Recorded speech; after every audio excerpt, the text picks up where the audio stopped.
So selling or sales conversations can get awkward at times. They can be. That's one of the reasons that a lot of us avoid selling and don't want to be in the business of trying to acquire new clients and being on that front end of client acquisition, because it can feel kind of weird to be in a situation where we're trying to sell somebody something.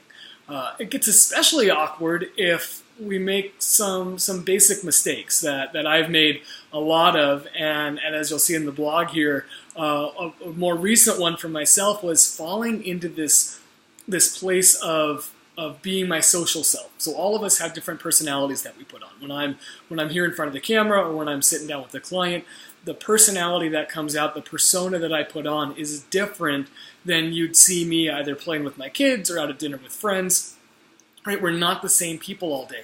The problem in selling comes up when we take that social persona, that persona that I'd have when I'm out at dinner, and I try to bring that into the sales conversation. And just recently, I did this. I'd met somebody brand new. We really hit it off. It was a great conversation. I thought I could really help this person.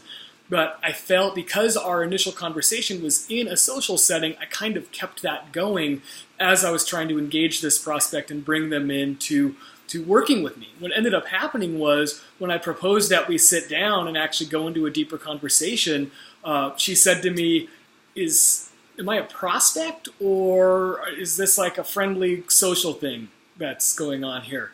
She was totally confused, and that was entirely on me. I had brought my social persona to that, and I'd run my social self through the whole thing, kind of this pleasing and, kidding around in the emails, and flirtatiousness can come out in this, and none of that is going to help you. It feels like what we want to do because we want people to like us, and we want to play by the social rules, but if I'm in business, my job is not to do that. My job is not to get people to like me and approve of me. My job is to get people to understand that what I do can help them.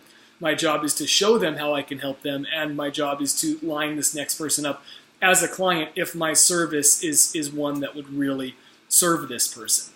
So being careful to make sure I am professional and draw that line and not letting my social self bleed over is not only going to make me feel better and avoid a lot of these awkward conversations where I'm having to answer a question of, yeah, no, we're not friends. You're a potential client for me. Not exactly how I want to kick that off, and by setting the bar and setting the standard how I show up early as that professional version of me is really going to help avoid that from happening.